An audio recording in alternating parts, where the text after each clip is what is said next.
என்னிடம் பூரண சரணாகதியடைந்த பக்தர்களிடம் உன்னுடைய எல்லா பொறுப்புகளும் என்னுடையவை, உன்னுடைய எல்லா காரியங்களையும் நானே முன்னின்று நடத்துகிறேன் என்று கூறியுள்ளேன். பிரார்த்தனை நல்லதுதான், அது பக்தியை அதிகரிக்கச் செய்யும். ஆனால் என் பக்தனுக்கு எது நன்மையோ அதை மட்டுமே நான் அளித்துள்ளேன். பிரார்த்தனைகளை விடுத்து என்னிடம் பூரண சரணாகதியடைந்து பார். மற்றதை உன் தந்தையான நான் பார்த்துக்கொள்கிறேன். உன் மனவேதனைகள் மிக விரைவில் உன் மனதை விட்டு மறைந்து சென்றுவிடும். நீ நினைக்கும் அனைத்தும் நிறைவேறும். சங்கடம் கொள்ளாதே குழந்தையே. உனக்கு துணையாக உன் தந்தையான நான் எப்போதும் இருக்கின்றேன். நீ விதைத்த நல்ல செயல் என்ற விதைகள் விருட்சமாக வளர வேண்டிய நேரம் வந்துவிட்டது. அது கனி கொடுக்கும் காலம் மிக அருகில். அதை என்னோடு சேர்ந்து ருசிக்க நீ தயாராக இரு. உன் குடும்பம் என்றும் சீரும் சிறப்போடும் இந்த தந்தையின் ஆசிர்வாதத்தில் வாழையைப் போல குலை தள்ளி தலை தோங்கப் போகிறது. அவசரப்பட்டு செய்யப்படும் செயல்கள் எதுவும் அந்த இலக்கை சென்று சேர்வது இல்லை. நடந்ததையே நினைத்து கொண்டு இருக்காமல் நடக்கப் போவதை பற்றி யோசித்துப்பார். முயற்சி என்பது ஒரு விதை போல. அதை நினைத்து விதைத்து கொண்டே இருக்க வேண்டும். அதில் சில விதைகள் வளரும், சில விதைகள் மண்ணுக்கு உரமாகிவிடும். இதுதான் உலக நியதி. நடக்கும் விஷயங்கள் எதுவும் நம் கையில் இல்லை என்றாலும் நாம் விடாமுயற்சி செய்து கொண்டே இருந்தோம் என்றால் நாம் கண்டிப்பாக சரியான இலக்கை அடையலாம்.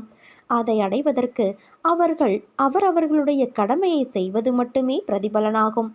பிரதிபலனை ஏதும் எதிர்பார்க்காமல் செய்யும் கடமை கடவுளை நெருங்குவதற்கான ஒரு வழி. பொறுமையும் நம்பிக்கையும் இருந்தது என்றால் நம் வாழ்க்கையில் எல்லா இன்பமும் நம்மை தேடி வரும். பிரச்சனையை பார்த்து பயந்து ஓடாதே. அந்த இறைவனின் மேல் பாரத்தை போடு. உன் தந்தையான என்மேல் போடு. வரும் பிரச்சனைகள் எல்லாம் வந்த வழியிலேயே ஓடிவிடும். என் செல்ல குழந்தையே, கடந்து போனதை குறித்து கவலைப்படாதே. அது கடந்து போனதே எதிர்காலத்தில் நீ கவலைப்படக்கூடாது என்பதற்காகத்தான். என் குழந்தையின் நலன் ஒன்றே என் குறிக்கோள்.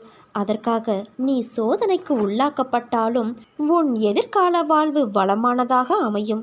இது உன் தந்தையான என்னுடைய சத்திய வாக்கு. உன்னுடைய மனதிற்கு நிம்மதியை தரும் மாற்றங்கள் தான் இப்போது உன் வாழ்வில் நடந்து கொண்டிருக்கின்றன. விரைவில் உன் மனம் எதிர்பார்த்த அந்த நிம்மதியான வாழ்வை நீ வாழப்போகிறாய். இல்லத்தில் உள்ள பிரச்சனைகள் முடிவுக்கு வரும். உன் உள்ளத்தில் அடுத்து என்ன செய்ய வேண்டும் என்ற தெளிவான சிந்தனை பிறக்கும். உனக்கு நல்லதே நடக்கப் போகிறது குழந்தையே. நீ நம்பிக்கையோடு இரு. நல்லதே நடக்கும். இனிப்பான நிகழ்வுகள் எல்லாம் உன் இல்லத்தில் நடக்கப் போகிறது. உன் மனவழியை போக்கி உன் முகத்தில் புன்னகையை மலரச் செய்யும் செய்தி ஒன்று உன்னை தேடி வரும். இந்த நொடியை என்னிடம் ஒப்படைத்துவிட்டு மகிழ்ச்சியாக இரு என் குழந்தையே. ஏன் இவ்வளவு அவசரம் உனக்கு?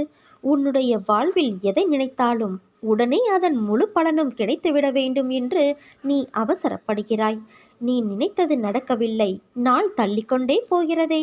என்ன நினைத்தாலும் நடக்காமல் போகிறது. இது போன்ற மனக்குழப்பத்திலிருந்து நீ முதலில் வெளியே வா. முதலில் நடப்பது அனைத்தும் நல்லதற்கே என்று நினை. நீ நிச்சயம் என் பரிபூரண ஆசிர்வாதத்தை பெறுவாய். நான் உன்னை என்றுமே கைவிட மாட்டேன் தங்கமே.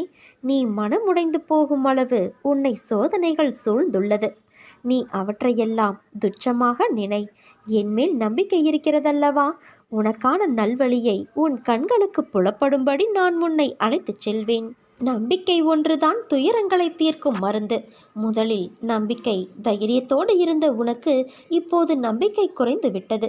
நீ அனுபவிக்க வேண்டியதை அனுபவித்துதான் ஆக வேண்டும். ஆனால் அதற்காக பதற்றப்படாதே, பயப்படாதே.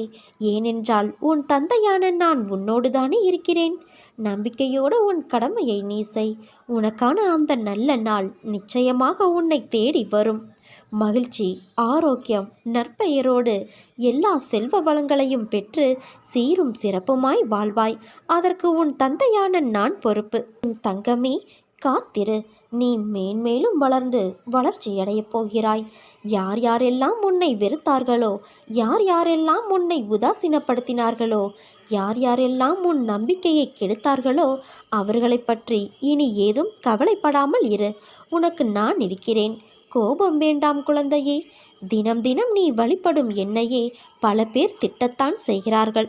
ஆனால் அதற்கு நான் பொறுமையாக இல்லையா? நீயும் காத்திரு. உனக்கு வரும் அனைத்தையும் நானே ஏற்பேன். என் அனுமதியில்லாமல் உனக்கு எதுவும் நடக்காது. எவரும் எதையும் நாடவும் முடியாது. கலங்காதே, அனைத்தும் பொடி பொடியாகப் போகிறது. கண்களை மூடிக்கொள்ளாதே.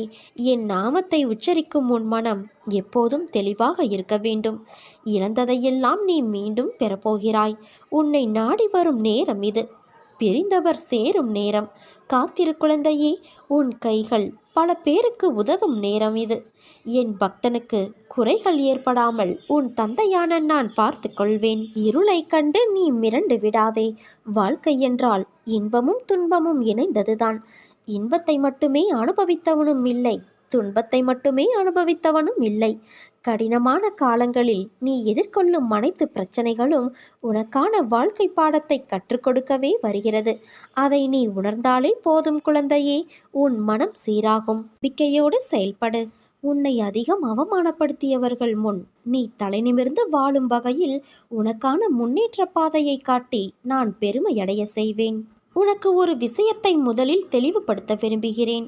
அன்பு குழந்தையே, என்னை நீ வணங்கினால் நான் உனக்கு அதிகமாக சோதனைகளைத்தான் கொடுப்பேன் என்று மற்றவர்கள் சொல்வதை கேட்டு பீதியடைவதை முதலில் நிறுத்து. என்னிடம் வந்ததால் நீ சோதனைக்கு உட்படுத்தப்படுவது இல்லை. உன் கர்ம வினைகள் உன்னை இந்த பாடாய்ப்படுத்துகிறது. அந்த சூழலில் என்னை மாதிரியான ஒரு குரு உனக்கு அமைவது என்பது நீ செய்த பாவத்திற்கு இடையில் கொஞ்சம் புண்ணியம் செய்திருப்பதால்தான். அதனால் பயப்படாமல் என் துணையோடு உன் கர்ம வினைகளை நீ கழித்து வா. அடுத்து நான் சொல்ல விரும்புவது, என் பக்தன் என்பது சாதாரணமான காரியமல்ல. யாரிடமும் இல்லாத மனோதிடமுடையவனாக இருப்பான். என்னை குருவாக அடைந்த எவனும் அவ்வளவு சாதாரணமாக எதற்கும் கலங்க மாட்டான். தலை போகின்ற விஷயமானாலும் என் தந்தை இருக்க என்ன கவலை என்று எதிர்த்து நிற்பான். கோழையைப் போல தற்கொலைக்கு முயல மாட்டான். எதற்குமே தற்கொலை தீர்வாகாது குழந்தையே. இனிமேல் என் குழந்தைகளிடமிருந்து வாழவே விருப்பமில்லை என்ற சொற்களை நான் கேட்கக்கூடாது. உன் வாழ்க்கையே இருண்டு போனாலும் அதில் என்னால் விளக்கேற்ற முடியும். அந்த நம்பிக்கை உனக்கிருந்து யார் என்ன சொன்னாலும் கவலைப்படாது. என்னுடைய சங்கத்தில் நீ இருந்து பார். நீ சோதனைகளை சந்திக்கிறாயா, இல்லை சாதனைகளை சந்திக்கப் போகிறாயா என்று. ஆனால் அதற்கு என்ன முக்கியம் தெரியுமா? என்னிடம் நம்பிக்கையோடும் பொறுமையோடும் காத்திருக்க வேண்டும். சீக்கிரமே உனக்கு நல்ல வழி பிறக்கும். என்னை முழுவதுமாக நம்பு. அப்போது நான் உனக்கு இளைப்பாறுதல் செய்வேன். என்னிடம் முழு மனதோடு கேள். என்னிடம் உள்ள அனைத்தையும் நான் உனக்கு தருவேன். சோதனையும் வேதனையும் உன்னை சோர்ந்து போக செய்வதற்கு வருவதல்ல குழந்தையே, போதனை செய்வதற்காகவே வருகின்றன. போதனையை உணர்ந்தால் உனக்கு அனைத்தும் சாதனையாக மாறும். ஒவ்வொரு நிலையை நினைத்தும் நீ ஏன் வேதனைப்படுகிறாய்? பிள்ளை நலனை நினைத்து வேதனை, இழந்து போனதை நினைத்து வேதனை, நோக செய்பவர்களை நினைத்து வேதனை. இப்படி வேதனை மேல் வேதனைப்பட்டு எதை சாதிக்கப் போகிறாய்? உன் கவலையால் எதையேனும் சாதிக்க முடிந்தால் அதை என்னிடம் சொல்லேன். கவலை என்பது உன் மனதை என்பால் திரும்பாமல் கட்டி வைக்கின்ற வலை. முதலில் இந்த வலைக்குள்ளிருந்து நீ வெளியே வா. அப்போது என் அனுக்கிரகம் உனக்கு முழுமையாக கிடைக்கும். என்னுடைய அனுக்கிரகத்தாலேயே உனது கிரகம் சரியாகும். ஒரு முறை இருமுறை விழலாம், ஆனால் நீ எழுந்து நின்று விட்டால் உன்னை வீழ்த்த வரும் எந்த ஒரு எதிர்மறையையும் உனக்கு நேர்மறையாய் அமையும். கீழே விழுவதை பற்றி கவலை கொள்ளாதே. தோள் கொடுத்து தாங்கி அரவணைக்க உன் தந்தையான நான் இருக்கிறேன். தன்னம்பிக்கையோடு எதையும் எதிர்கொள் குழந்தையே. நான் வரவில்லையே என்று நீ கவலைப்படாதே. நீ எவ்விதம் நினைக்கிறாயோ அந்த விதத்தில் நான் உன்னிடம் வந்து கொண்டுதான் இருக்கிறேன்.